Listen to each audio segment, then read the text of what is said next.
अब फिलर का जो इस्तेमाल होता है वो डिफरेंट टाइप्स का है और इसमें भी मुख्तलिफ़ इक़साम की आती हैं, जिसमें हम फिलर किस लेवल के ऊपर डाल रहे हैं। जैसे आँखों में डाल रहे हैं या लिप्स की बनावट के लिए डाल रहे हैं तो fine filler, soft filler use करते हैं। अगर हमें चीक्स की बनावट के लिए डालना होता है तो वॉल्यूम देना होता है यहाँ पे, तो हम वॉल्यूम वाला फिलर यूज़ करते हैं, जो कि आपकी जिल्द की एक मिडल लेयर के अंदर यूज़ किया जा सकता है या डीपर लेयर पे किया जा सकता है। YouTube चैनल को सब्सक्राइब करें और बेल के आइकन पर क्लिक करें। अस्सलाम वालेकुम, मेरा नाम डॉक्टर सना यूनिस है और मैं डर्मेटोलॉजिस्ट हूँ। मैंने फातिमा जिन्ना मेडिकल कॉलेज से ग्रेजुएशन की है और मैंने अपनी स्पेशलाइजेशन FCPS डर्मेटोलॉजी में किया है। मैं करेंटली अपने पेरेंट्स इंस्टीट्यूट में सर्व कर रही हूँ, जहाँ मैं इंडोर और आउटडोर में स्किन, हेयर, नेल के पेशेंट्स को देखती हूँ। इसके अलावा सर्जिमेंट हॉस्पिटल न्यू आउटडोर लाहौर में और चुफ्ताई मेडिकल सेंटर जौहर टाउन में प्रैक्टिस करती हूँ। अब हम बात करते हैं फिलर्स। फिलर्स क्या हैं और ये कहाँ काम करते हैं।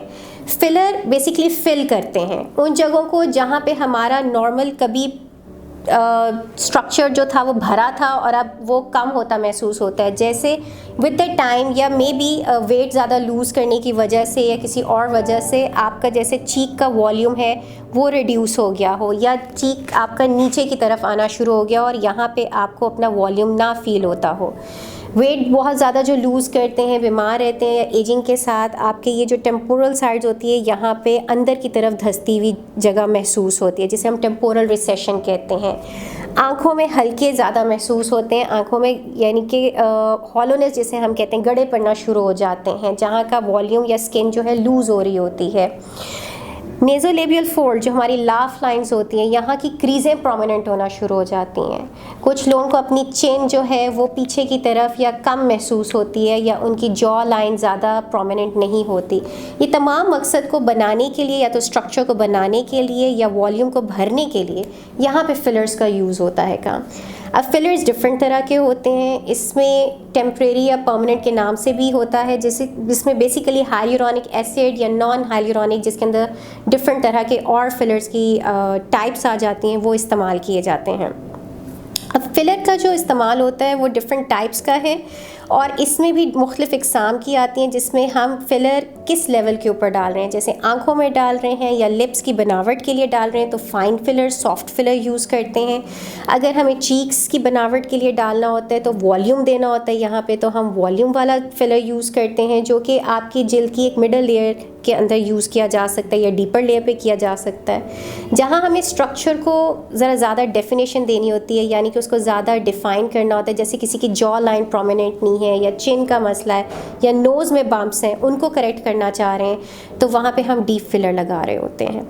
अब ये फिलर की लाइफ इन्हीं के अकॉर्डिंग होती है कि वो किस टाइप का यूज़ हो रहा है और वो किस लेवल में डाल रहे हैं, इसके मुताबिक इसकी ड्यूरेशन कह लें कि कितना लंबा अरसा रहता है वो डिटर्मिन होता है। कुछ फिलर्स 6 महीने के लिए रहते हैं, कुछ फिलर्स साल तक चलते हैं, कुछ 2 साल तक के या उससे आगे भी रह सकते हैं। फिलर्स के ऊपर अगेन जैसे हमने बात की थी, जब लगाना होता है तो उसमें पेशेंट सिलेक्शन बहुत इम्पॉर्टेंट होता है, यानी कि हम आपको अगर फिलर लगा रहे हैं तो उसमें आपकी स्किन की रिक्वायरमेंट क्या है और आपकी अपनी एक्सपेक्टेशन क्या है, क्योंकि फिलर आपको इतना लिफ्ट नहीं कर पाता जैसे कि एक सर्जिकल फेस लिफ्ट होता है। अगर किसी का ख्याल है कि फिलर खींच के उसकी स्किन इस तरह पीछे कर देगा कि पूरा फोल्ड ही पीछे की तरफ चला जाएगा और स्ट्रेच हो जाएगी स्किन, तो वो यूजुअली पॉसिबल नहीं होता क्योंकि वो सर्जिकली ही करेक्ट हो सकता है। सो पेशेंट की एक्सपेक्टेशन रियलिस्टिक होना बहुत ज़रूरी होता है और उसको उसकी रिक्वायरमेंट के मुताबिक ट्रीटमेंट को उसके मुताबिक ढालना बड़ा इम्पॉर्टेंट होता है, मुताबिक बनाना बहुत इम्पॉर्टेंट होता है, ताकि उनको सेटिस्फेक्शन मिल सके अपने इस ट्रीटमेंट से। फिलर्स लगाने के बाद क्या कॉम्प्लिकेशंस हो सकती हैं। फिलर से आमतौर पे अगेन एक रिलेटिवली एक सेफ़ प्रोसीजर है और एक्सपर्ट से कराया जाए, जैसे कि हमने बोटॉक्स में भी जिक्र किया था, तो ये रिलेटिवली सेफ़ रहता है और इसके चांसेस साइड इफ़ेक्ट्स के कम रहते हैं। लेकिन स्टिल अगर कोई कॉम्प्लिकेशंस हो सकती है तो हम क्या एक्सपेक्ट कर सकते हैं। फिलर्स के साथ या तो एलर्जिक रिएक्शन आ सकता है, आपको रेडनेस फील हो सकती है, स्वेलिंग फील हो सकती है वहाँ पे, क्योंकि इसमें नीडलिंग इन्वॉल्व होती है, नीडल के साथ ये लग रहा होता है, इंजेक्ट किया जाता है, तो वहाँ पे ब्रूज आने का खदशा होता है, इन्फेक्शन होने के चांसेस होते हैं। जिन लोगों को ख़ास तौर पे हर्पीस की इन्फेक्शन का मसला रहता है, जो कि एक जल्दी वायरस वाली बीमारी होती है, अगर ऐसा कोई प्रॉब्लम होता है तो वो बल्कि इस प्रोसीजर से पहले बताना ज़रूरी होता है, ताकि उसके लिए प्रोफाइलेक्टिकली आपको मेडिसिन दी जा सके पहले ही, यानी कि ट्रीटमेंट से पहले उसको ट्रीट किया जा सके या मैनेज आपको पहले किया जा सके। इसके अलावा जहाँ फिलर्स लगाते हैं वहाँ पर अगर फिलर क्वालिटी का अच्छा ना हो या उसका इंजेक्ट करने का, जहाँ पे इंजेक्ट करना चाहिए था उससे ऊपर लेवल के ऊपर लग जाए, तो वहाँ आपको लम्प्स या नोड्यूल्स या गिल्टी नुमा फील हो सकती है। जो सबसे ज़्यादा इम्पॉर्टेंट और डेंजरस इसकी कॉम्प्लिकेशन रह सकती है वो ये है कि अगर फिलर प्रेशर आपकी खून की नाली के ऊपर कर दे या फिलर खून की नाली में एंटर हो जाए तो उस एरिया की ब्लड सप्लाई यानी खून का दौरानिया रुक सकता है। ये सबसे ज़्यादा इम्पॉर्टेंट और डेंजरस चीज़ होती है, जिसके चांसेस इवन दो बहुत कम होते हैं, और अगेन एक्सपर्ट के हाथों में इसके साइड इफ़ेक्ट के चांसेस बहुत कम होते हैं। लेकिन ये एक ऐसी कॉम्प्लिकेशन है जिसको देखना और बर वक्त इलाज करना बहुत ज़्यादा इम्पॉर्टेंट हो जाता है। जब भी आप बोटॉक्स या फिलर के बारे में, ख़ास तौर पे फिलर के बारे में या किसी प्रोसीजर के बारे में कोई अपनी राय प्लान करते हैं और आप वो ट्रीटमेंट लेना चाहते हैं, प्लीज़ चंद बातों का बहुत ख्याल रखें।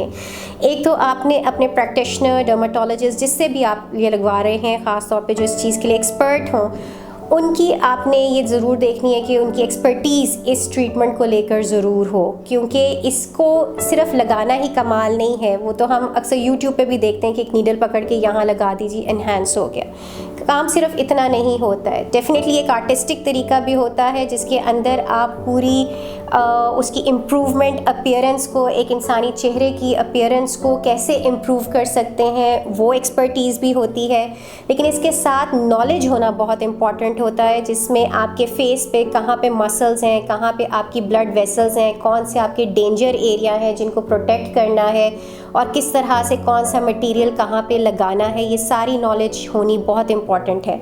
इसके अलावा मटेरियल कौन सा यूज़ हो रहा है, यानी फिलर की टाइप या क्वालिटी कैसी है और बोटॉक्स की क्वालिटी कैसी है जो यूज़ की जा रही है, उसके मुताबिक जो है कॉम्प्लिकेशंस या रिस्क का अगेन जो है वो एलिमेंट काफ़ी हद तक कंट्रोल हो जाता है। तो आपके इंजेक्टर की एक्सपर्टीज़, आपका जो इंजेक्ट किया जाने वाला मटेरियल है उसकी क्वालिटी, ये दोनों बहुत इम्पॉर्टेंट है। इसको इंश्योर किए बगैर प्लीज़ इस किस्म का प्रोसीजर बेहतर है ना ही कराएं। अगर या तो कराएं तो अच्छी क्वालिटी का कराएं, अदरवाइज़ मत कराएं, ताकि आप इसके जो कॉम्प्लिकेशंस हैं उससे बच सकें।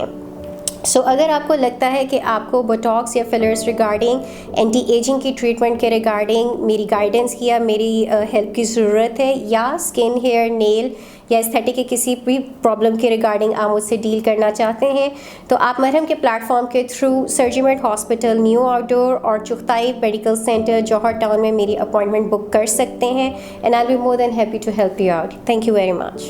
हम YouTube चैनल को सब्सक्राइब करें और बेल के आइकन पर क्लिक करें। अभी मरहम ऐप डाउनलोड करें और किसी भी मसले के लिए 2000 से ज्यादा स्पेशलिस्ट डॉक्टर से ऑनलाइन ऑडियो या वीडियो कॉल के जरिए बात करें।